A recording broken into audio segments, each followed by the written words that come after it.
Kalau aku ya tadi terkhususnya di Undip ya, siapin sunscreen teman-teman, karena Tembalang begitu panas.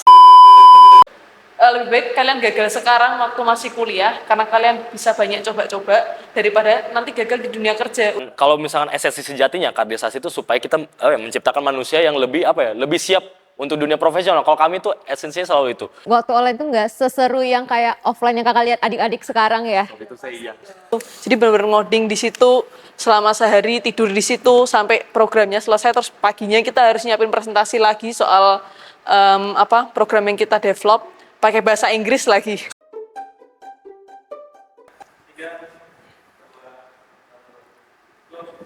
Halo semuanya, kembali lagi bersama Laura di sini dengan episode Bincang Bareng Manunggal di episode 18. Siapkan diri menjadi mahasiswa Undip sepenuhnya. Nah, di sini Laura ditemenin dengan narasumber kita yang kece banget nih, Kak Valen. Halo Kak Yuda. Boleh diperkenalkan? Sebelumnya perkenalkan, nama aku Ayodi Raja Yuda. Aku bisa dipanggil Yuda. Aku dari Teknik Elektro, Fakultas Teknik angkatan 2020. Sekarang sih diberi mandat untuk menjadi wakil ketua himpunan mahasiswa elektro. Oke, halo semuanya, perkenalkan namaku Uji Valensi Santoso, biasa dipanggil Valen dari jurusan Teknik Komputer angkatan 2021. Oke, wah keren-keren banget gak sih narasumber kita pada hari ini. Nah, aku mau dengar cerita dulu nih Kak.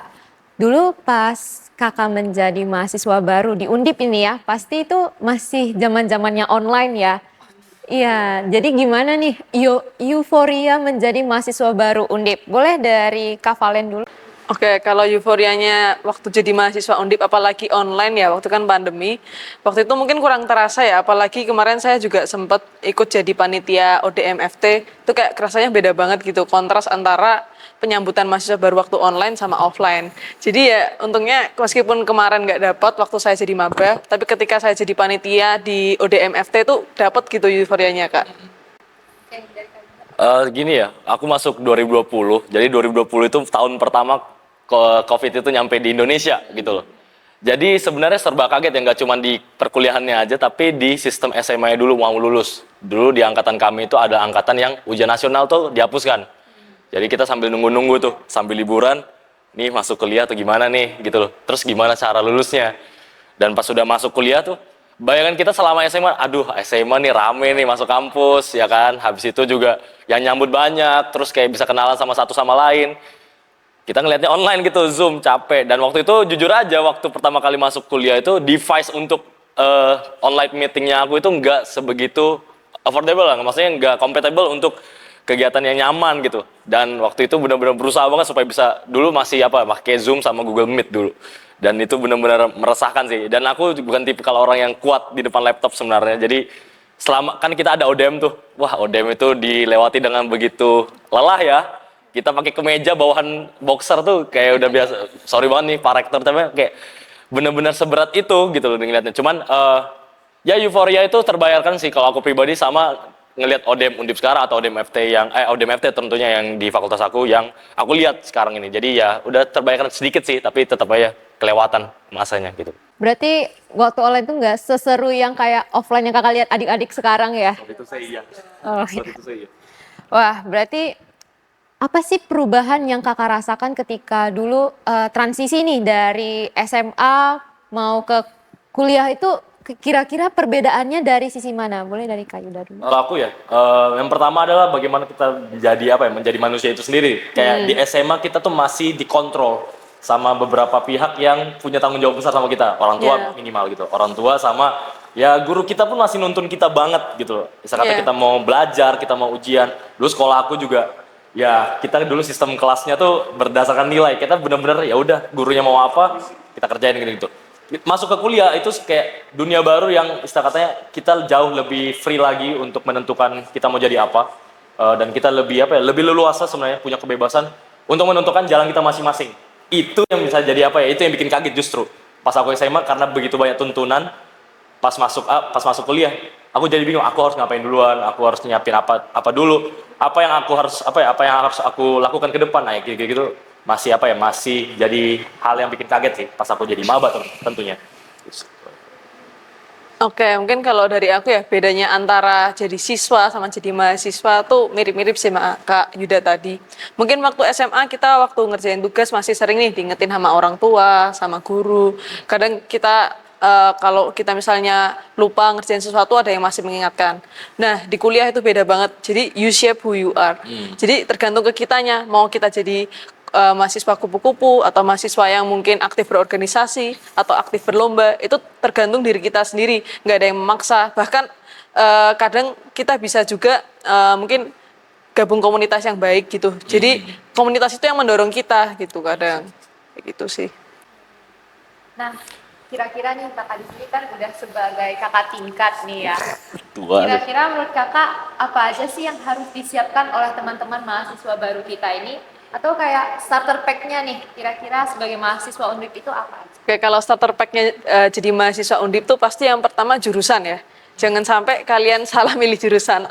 Ya, habis itu kayak waktu pertengahan kuliah tuh kayak pengen ganti jurusan gitu. Jadi kita harus benar-benar yakin sama apa yang kita mau dan nggak boleh apa ya menyerah di tengah jalan. Kalau kita udah ngambil jalan tersebut ya harus diselesaikan sampai tuntas. Itu sih. Terus habis itu apa ya? Cari banyak kenalan. Kayak tadi aku bilang ya, kalau waktu kuliah tuh mungkin jarang yang ngingetin kita, bahkan kadang banyak anak rantau kan. Di kos kita mungkin nggak tahu, nggak ada papa mama yang ngingetin. Nah makanya kita harus cari komunitas yang positif, yang dapat mendukung kita dan mengingatkan kita tuh buat apa ya, ya tadi boleh join organisasi, buat nambah pengalaman nanti masuk ke dunia kerja, terus juga join lomba-lomba buat menerapkan ilmu yang kita dapat selama kuliah, gitu sih Kak. Kalau aku ya, tadi terkhususnya di Undip ya, siapin sunscreen teman-teman. Karena Tembalang begitu panas dan menurut saya itu adalah hal yang perlu kalian siapkan. Kemanapun, mau ke kampus, mau ke Indomaret, mau kemana, terserah. Yang penting kalian harus nyiapin sunscreen, entah kenapa. Bahkan cowok sekalipun, sebegitu panasnya. Oke. Next, ini sih, sebenarnya, aku nggak tahu ya, sebenarnya nggak cuma harus dilakukan selama kuliah. Tapi kayak willingness to do something gitu loh. Soalnya gini, kuliah itu bener-bener kita tuh lepas dari apapun. Kita yang punya otoritas atas diri kita sendiri. Kalau kita malas, kita sendiri yang nanggung akibatnya. Dan ya pasti dampak efek dominonya pasti kemana-mana. Kalau misalnya kita rajin dalam artian kita pengen ngejar sesuatu, kita pengen cari informasi segala macam kita sendiri. Nah, itu sebenarnya sebagai maba ya, kita harus siapin. Kalau misalnya kita, apalagi konteksnya maba, kalian tuh jadi mahasiswa tuh harus benar-benar dari awal mencari sendiri apa yang kalian butuhkan. Kayak kita nggak bisa lagi berharap kayak dari atas untuk memberikan apa yang kita butuhkan. Tapi kita cari tahu apa yang kita butuhin, kita develop sendiri dan kita yang nanti rasain sendiri hasilnya. Dan sebenarnya mungkin itulah fungsi kuliah sebenarnya kali ya. Pengembangan diri kita sendiri itu nggak cuman masalah apa ya, masalah pendidikan aja, tapi cara kita juga apa ya, cara kita berkomunikasi sama orang. Tadi aku setuju sama kalian, relasi, apalagi dengan begitu banyaknya orang di kampus. Kayaknya itu sih yang benar-benar kalian harus siapin, kayak kemauan kalian untuk melakukan sesuatunya itu loh, terutama untuk berkuliah. Kalian misalnya gini, ada sistem absensi yang ada di kampus. Ya kalau kalian nggak mau kuliah tuh semudah itu untuk setidaknya ya meninggalkan kelas. Tinggal turu aja, tinggal tidur aja, kalian udah meninggalkan kelas. Kalian masih punya jatah absen misalkan 75%, 70%, aku lupa aturannya. Tapi intinya, kan kalian yang rugi, kalian yang bayar UKT sendiri, kalian yang bayar UKT bahkan orang tua bahkan. Ya kalian yang nggak mau itu, dan banyak sih yang banyak sih efek domino dan juga dampaknya ke lain-lain. Kalau misalnya kalian nggak punya niatnya itu untuk kuliah, dan itu yang paling susah, maintain untuk kalian tetap niat selama kuliah sampai kalian lulus gitu. Oke, nah sekarang aku mau tanya-tanya lebih dalam ke Kak Valen. Sekilas nih Kak, dari CV yang udah aku baca dari CV kakak, aku udah lihat kakak udah banyak banget pengalaman di bidang lomba gitu ya. Kira-kira kakak ini gimana cara kakak untuk meyakinkan diri kakak untuk mengikuti lomba? Misalnya kayak aku sendiri nih ya, aku kan udah masih mahasiswa tahun kedua, aku pengen ikut lomba tapi tuh aku masih takut, masih ragu. Bagaimana cara kakak untuk mengatasi perasaan-perasaan? Oke, jadi hal pertama buat ikut lomba itu yang pertama jangan takut mencoba. Pasti pertama aku juga dulu waktu ikut lomba itu pasti minder ya. Waduh kayaknya ini aku nggak mungkin menang. Waduh kayak sainganku nih keren-keren semua nih, nggak mungkin nih kayaknya. Tapi kalau kita semakin banyak mencoba, semakin banyak kita gagal. Dan gagal itu hal yang baik. Maksud tuh lebih baik kalian gagal sekarang waktu masih kuliah karena kalian bisa banyak coba-coba daripada nanti gagal di dunia kerja, udah terlambat kan. Yang lain udah pada tahu caranya gimana buat sukses tapi kita masih belum tahu. Nah itulah pentingnya lomba, kita tahu gimana caranya gagal dan belajar dari kegagalan tersebut biar nanti kedepannya tuh improve gitu. Nah, terus yang kedua tadi ya, aku biasanya lomba itu jarang sih ikut yang individu, terus cari tim, harus cari tim. Tim itu juga sangat mendukung ya. Kadang mungkin waktu aku mulai down, waktu aku mulai capek, itu kayak teammateku yang bakal ngingetin gitu, saling mengingatkan. Terus juga kalau ada kesulitan, misalnya aku belajar banyak hal baru dari lomba, yang nggak aku pelajarin di kuliah gitu. Bukan hal-hal yang kayak soft skill, tapi juga hard skill. Misalnya kayak ada coding-coding, aku di kuliah tetap diajarin coding, tapi yang aku dapetin di lomba itu jauh lebih banyak lagi. Kayak banyak hal nggak ada di perkuliahan dan itu cuma bisa didapetin waktu lomba. Wah, berarti banyak dapat pengalaman, experience yang nggak didapat di kuliah ya, Kak. Boleh nih Kak ceritain pengalaman pertama Kakak waktu ikut lomba itu bagaimana lombanya, lomba apa, terus kira-kira yang disiapkan apa aja? Lomba pertama yang sampai bisa tembus final itu kemarin di V-Hackathon-nya Universitas Sains Malaysia. Nah itu waktu itu super nggak nyangka banget karena itu kayak hackathon yang pertama kali aku ikutin, kan bertiga dari satu jurusan semua dan satu angkatan. Nah jadi kayak kita bikin aplikasi yang mirip LinkedIn tapi khusus untuk mahasiswa dan siswa SMA yang mau mencari passion mereka, kayak nanti lebih fokusnya ke magang daripada kerja full time gitu. Nah habis itu kita develop lah aplikasinya, namanya Nawasena. Nah waktu itu kayak wah ini nggak mungkin nih kayaknya finalis. Kalau finalis jadi kita harus berangkat ke Malaysia kan. Jadi aku kayak ya udahlah yang penting coba dulu. Bertiga setuju coba dulu kasih yang terbaik. Nah waktu pengumuman finalis itu cuma ada 20 dari 1.000 tim dari seluruh mancanegara dan kita berhasil tembus gitu. Nah tapi meskipun waktu itu enggak menang ya, cuma finalis doang, itu dapat pengalaman baru karena itu bener-bener hackathon pertamaku yang offline. Kalau kakak pernah nonton film startup, nah itu kayak gitu. Jadi bener-bener ngoding di situ selama sehari, tidur di situ sampai programnya selesai, terus paginya kita harus nyiapin presentasi lagi soal program yang kita develop pakai bahasa Inggris lagi. Nah itu yang struggle ya. Jadi menurutku kalau lomba itu yang disiapin nggak hanya teknisnya, tapi juga komunikasinya, kemampuan public speakingnya. Apalagi yang internasional kan harus public speaking dalam bahasa Inggris ya. Bagaimana kita mempersiapkan PowerPoint yang baik, bagaimana kita bisa menarik juri bahwa meyakinkan bahwa kalau ini nih proyekku yang terbaik di antara yang lain, punya daya pembeda yang nggak ada di aplikasi lain gitu Kak. Dari sekian banyak lomba yang udah Kakak ikuti nih, kompetisi apa yang paling berkesan nih Kak, yang paling Kakak teringat gitu? Boleh diceritakan. Oke, yang paling aku teringat tuh kemarin di 4DG Hackathon. Nah itu lebih nggak menyangka lagi ya kalau bisa menang dapat juara 2 gitu sama tim. Jadi timnya sama kayak waktu pergi ke Malaysia. Terus kita kayak coba lagi karena yang di Malaysia kan masih belum berhasil ya programnya. Nah kita coba lagi, mungkin kayak kasih improve dikit di bagian presentasinya, kan kemarin di Malaysia kayak kurang gitu persiapannya, merasa kayak oh ini nih kurangnya kayak public speakingnya masih kayak ngomongnya belibet atau kayak mungkin kurang menarik, gak ada intonasinya. Nah, itu diperbaikin waktu di Wordigi dan puji Tuhannya kemarin dapat juara 2 gitu. Nah itu nggak nyangka banget karena aku presentasi di depan orang-orang BUMN ya. Bahkan ada Pak Erick Thohir yang datang di situ. Jadi aku kayak nggak nyangka banget bisa menang gitu. Nah, kan Kakak seringnya ikut lombanya yang Iya. bertim ya, yang Iya, berkelompok. tim. Kira-kira bagaimana tips and trick nih Kak, Kakak memilih anggota-anggota kelompok Kakak? Aku ya kalau nyari anggota kelompok ya pasti cari yang klop sih. Kadang ada mungkin pertama waktu aku cari tim tuh juga nggak bisa kayak oh aku langsung tahu nih pasti timnya yang cocok gini, nggak. Pasti kita harus kayak coba dulu.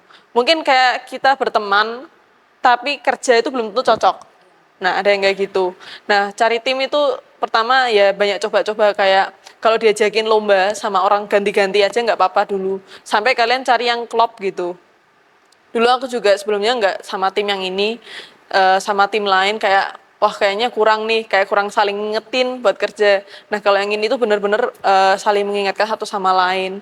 Terus juga kalau misalnya aku kesulitan kan pasti kita kalau kerja tim bagi ya, ada yang misalnya kalau di coding ada yang mobile, ada yang misalnya front end-nya. Nah itu kayak saling mengingatkan. Kadang ada yang nggak bisa nih mobilenya, nah kita cari jalan keluarnya bareng-bareng Jadi tadi itu klopnya, habis itu komunikasinya, terus juga kayak cara kerjanya itu harus saling mendukung satu sama lain gitu, Kak. Berarti memang komunikasi itu penting ya. Oke, nah selanjutnya aku mau tanya-tanya lebih dalam lagi ke Kak Yuda. Dari yang aku tahu ya Kak, Kakak kan dari Fakultas Teknik nih. Nah, Fakultas Teknik ini kan punya serangkaian kaderisasi yang lumayan kompleks kalau bisa dibilang. Apakah di setiap departemen itu kaderisasinya berbeda-beda Kak? Boleh diceritakan? Jawaban singkatnya iya. Sebelumnya gini, Fakultas Teknik itu ada beberapa jurusan dan banyak banget jurusannya. Salah satu fakultas yang memiliki banyak departemen. Dan untuk dalam sistem kaderisasinya, dari yang apa ya, dari yang aku banyak ngobrol sama teman-teman luar jurusan dan juga aku melihat proses kaderisasi masing-masing jurusan itu memang sebeda itu budayanya. Kalau misalkan dibandingkan aja misalkan kayak teknik elektro dengan teknik-teknik yang lain itu bisa beda bisa beda filsafahnya bahkan untuk dalam menjalankan kaderisasi. Dan kadang itu yang bikin kadang itu yang bikin kita harus terus beradaptasi dan terus belajar. Dan itu yang bikin cerita kita antar jurusan seputar kaderisasi itu selalu menarik karena kita tukar pendapat, nggak cuma masalah metode, nggak cuma masalah cara menghadapi masalah yang datang, tapi juga solusinya, bagaimana alurnya itu dijalankan, kayak gitu terjadi di Fakultas Teknik. Oh, berarti kira-kira rangkaian kaderisasi di teknik elektro sendiri itu bagaimana? Teknik elektro sendiri yang saya rasain dulu ya, sebelum saya cerita ke mungkin versi maba sepertinya. Dan untuk yang versi maba, jalanin dulu aja. Kalau misalkan kalau teknik elektro itu, kalau yang saya rasakan dulu adalah dari sisi pengkadernya, dari mereka yang memberikan kadernya, berarti dari angkatan atas ya, itu mereka menyiapkan dulu draft kaderisasi namanya. Draft kaderisasi itu adalah draft yang isinya adalah alur dari kaderisasi sepanjang kaderisasi di elektro itu berjalan. Mulai dari acaranya, mulai dari treatmentnya, mulai dari penanggung jawab setiap kegiatan, sampai nanti output yang dihasilkan. Sebenarnya itu yang paling penting. Bagaimana kaderisasi itu punya esensinya masing-masing. Kalau misalnya kaderisasi itu tidak esensial, menurut saya itu adalah kaderisasi yang tidak baik sebenarnya. Kaderisasi tanpa esensial sama juga dengan ospek ataupun perpeloncoan yang terjadi gitu. Iya. Kalau misalnya kaderisasi itu jelas outputnya dan juga sebenarnya membangun mahasiswa yang ingin dikader, itu benar-benar barang yang bagus. Aku mungkin bisa cerita dulu aja. Dulu aku di kaderisasi, aku dulu diakader oleh angkatan 18. Oh ya, itu teknik elektro juga, itu kaderisasinya dilaksanakan oleh kakak tingkat di atasnya 2 kali. Jadi angkatan 2018 kalau 2020, sekarang 2023 itu dikader oleh angkatan 2021. Nah, oke. Next, jadi kaderisasi yang aku rasain waktu dikader oleh 2018, benar-benar waktu itu dari awal ya, kita punya fase-fasenya. Di semester awal kita ada fase di mana kita dikader untuk self-development dulu, self-management juga.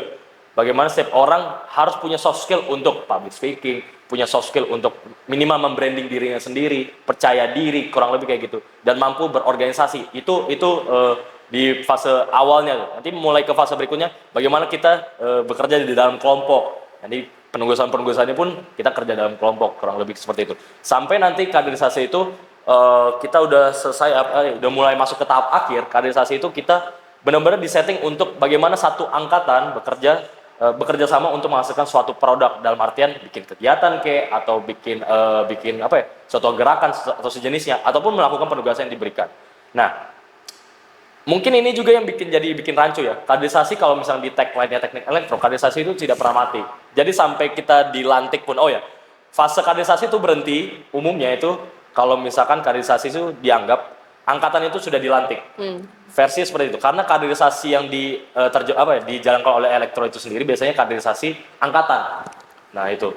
Jadi kalau misalkan ngomong kaderisasi, biasanya sih turning point-nya adalah pas sudah menjadi angkatan. Tapi sebenarnya enggak. Setelah jadi angkatan pun ada kaderisasi tingkat lanjutnya, yaitu pengkaryaan, di mana kita diharapkan angkatan tersebut bisa memberikan pengabdian kepada organisasi, seperti misalkan di himpunan, ataupun di BEM, ataupun ormawa-ormawa yang ada di Undip minimal. Kurang lebih seperti itu. Dan kaderisasi itu sebenarnya bukan ajang ospek, itu yang harus di garis bawahi. Kalau misalkan kaderisasi itu sudah bentuknya ospek, itu yang salah. Karena sebenarnya esensi kaderisasi itu kan sebenarnya membentuk orang menjadi sesuatu. Nah, itu intinya. Kalau misalkan di elektro, kaderisasi kebetulan kaderisasi angkatan. bagaimana angkatan tersebut bisa berhasil jadi angkatan. Iya. Contoh lah, kalau misalkan contoh basicnya, kader partai. Ya orang itu dikader supaya jadi orang partai. Nah kayak gitu. Kaderisasi juga seperti itu. Kaderisasi itu ada beberapa aspeknya. Kayak misalkan kaderisasi riset, kaderisasi organisatoris, kaderisasi kewirausahaan, kaderisasi kerohanian bahkan. Dan jadi benar-benar supaya menyiapkan orang tersebut menjadi sesuatu. Nah kebetulan di elektro waktu yang aku jalani itu kaderisasi angkatan. Dan benar-benar waktu itu bagaimana kita satu angkatan 2020 elektro itu bisa bekerja sama untuk menyelesaikan suatu problem. Minimal seperti itu. Itu sih esensinya, kurang lebih. Oke, nah dari tadi kita ngomong esensi nih, berarti saya baru mau nanya nih hal apa yang ingin dicapai dari kaderisasi tersebut, tapi udah terjawab atau kakak ada yang mau ditambahin Boleh lagi? sih. Jadi gini, kalau kaderisasi itu ya sebenarnya outputnya adalah bagaimana kita tuh bisa jadi manusia yang benar-benar siap untuk menghadapi dunia luar. Sebenarnya kalau di elektro seperti itu. Kalau di draft kaderisasi kami, output yang kami keluarkan itu benar-benar output yang untuk mengembangkan soft skill pribadi dulu. Dan untuk lingkupnya nggak cuma di lingkup kecil sampai lingkup kebesar juga. Karena kaderisasi yang kami buat itu benar-benar kaderisasi yang kita pengen nih anak yang kita kader itu berhasil untuk minimal berbicara di dalam forum. Minimal banget. Dan kalau misalkan esensi sejatinya kaderisasi itu supaya kita menciptakan manusia yang lebih siap untuk dunia profesional. Kalau kami itu esensinya selalu itu. Karena kaderisasi yang kami buat itu memang sih terkesan agak memberatkan. Dalam artian semua aspek tuh harus dijalani oleh setiap mahasiswa. Contohnya, dulu pas aku di kader, aku tuh harus ikut riset. Waktu itu aku harus ikut ke kepanitiaan juga. Aku harus ikut kewirausahaan juga. Aku harus ikut juga kerohanian juga. Contohnya, keorganisasian, jadi aku ikut kepanitiaan. Contohnya LKMPD dulu, pas aku masih di kader, aku bikin jadi panitianya. Atau enggak kegiatan-kegiatan seperti MUSMA, musyawarah mahasiswa, jadi angkatannya di kader yang jadi panitia, kurang lebih kayak gitu, itu contoh satu. Terus kalau misalnya kaderisasi riset, kami tuh dulu benar-benar disuruh kayak setiap orang nanti bikin kelompok, kita bikin proposal PKM, program kreativitas mahasiswa, di mana kita nanti bisa tembusin ke jenjang yang lebih tinggi, PKM Undip, sampai nanti bisa jadi ikut timnas, kurang lebih kayak gitu. Kaderisasi kewirausahaan, dulu kita benar-benar disuruh jualan dulu. Kalau misalkan kita waktu 20, kita dulu suruh bikin bisnis proposal. Kita bikin proposal bisnis untuk kegiatan-kegiatan yang bisa diikut lombakan. Tapi kalau misalkan kegiatannya offline kayak gini, kita di prokernya HME itu ada namanya selling something. Jadi benar-benar teman-teman tuh disuruh jualan. Dan itu supaya lebih numbuhin rasa entrepreneurship-nya aja sih. Jiwa kewirausahaannya yang dibentuk. Dan habis itu kaderisasi kerohanian. Kita tuh ada biro kerohanian. Jadi kayak kita suruh join ke situ. Kurang lebih kayak gitu sih. Jadi benar-benar kita tuh compact satu kaderisasi itu mengisi semua aspek. Itu yang mungkin dianggap capek dan juga memberatkan. Cuman mungkin ini catatan juga. Aku sih mikirnya kayak gini, kalau kaderisasi itu selalu ada endingnya. Meskipun dia bilang kaderisasi itu tidak pernah selesai. Kaderisasi itu selalu ada endingnya dalam tahap kuliah ya. Jadi aku selalu mikir, gigih aja aku kerjain. Nanti ada endingnya kok, kayak gitu sih, kurang lebih kayak gitu. Oke, berarti memang rangkaiannya banyak tapi banyak juga yang mau dicapai ya? Iya betul banget. Oke, nah kira-kira kakak punya pesan nggak buat mahasiswa baru cah teknik nih yang akan mengikuti sekiranya beberapa rangkaian kaderisasi itu? Oke. Sebenarnya gini, kaderisasi itu bukan hal buruk guys, itu dulu yang harus kalian tahu. Kalau misalkan dilakukan benar-benar oleh kakak tingkat kalian, kaderisasi itu tidak buruk sama sekali. Kaderisasi itu bisa menghasilkan memang individu yang jauh lebih baik kalau benar-benar dilakukan oleh cuttingnya. Tapi kalau misalkan proses kaderisasi itu mulai memberatkan, bukan dalam artian memberatkan, aduh ini tugasnya kebanyakan, atau dalam artian aduh ini kok prokernya jawabnya kok selalu kayak gini. Bukan kayak gitu sih kalau aku memberatkan kayak gini. Memberatkan dalam artian udah nggak masuk akal. Contoh dulu aku pernah di fase dimana aku tuh disuruh untuk melakukan kegiatan tuh sampai tingkat waktu yang udah nggak relevan. Contohnya misalnya ikut rapat, itu rapatnya sampai pagi ke sore, itu udah nggak masuk akal gitu. Yang kayak gitu sebenarnya bukan diprotes ya, tapi kalau aku pribadi, aku lebih ke mengkritisi untuk nanti ke maba aku nanti. Jadi kayak mereka nggak boleh lagi sampai ngerasain kayak gitu. Kalau misalnya kalian berkeluh kesah pun, sebenarnya boleh. Kalau misalnya di Undip kan ada hotline-nya ya kalau nggak salah. Dan itu boleh banget kalian gunakan. Meskipun yang pengen aku garis bawah ya, kalian tuh jangan sampai ini sih, jangan sampai mikirnya cuman balas dendam dari cutting-cutting doang pas dia masih di kader. Enggak. Kalau misalkan kalian punya cutting yang berkualitas sih sebenarnya cuttingnya nggak akan mikir sampai situ, tapi dia mikir ini tanggung jawab yang harus aku selesain. Itu sebenarnya kalau kaderisasi di tingkat kampus, terutama di elektro sih.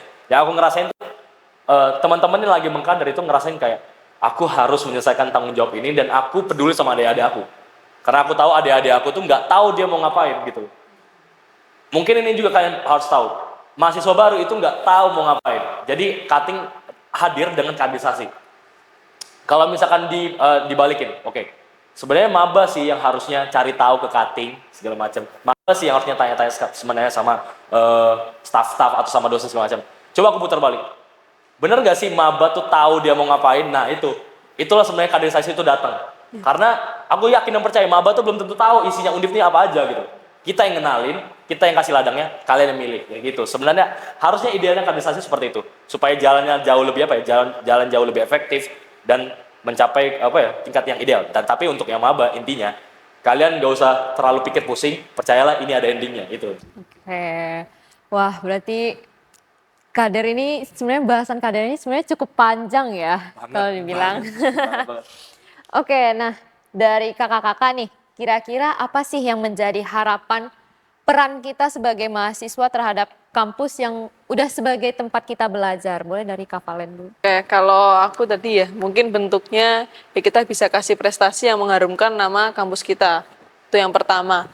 Terus yang kedua, kita juga bisa menjadi waktu kita udah lulus nih, kayak orang-orang tuh bisa lihat, oh nih alumni Undip nih gitu. Kayak bukan bukan melakukan hal-hal yang dapat menodai nama kampus kita. Apalagi kita kuliah di Undip ya, salah satu kampus negeri yang terkenal gitu se-Indonesia, yang unggul juga gitu. Gitu sih Kak kalau dari aku.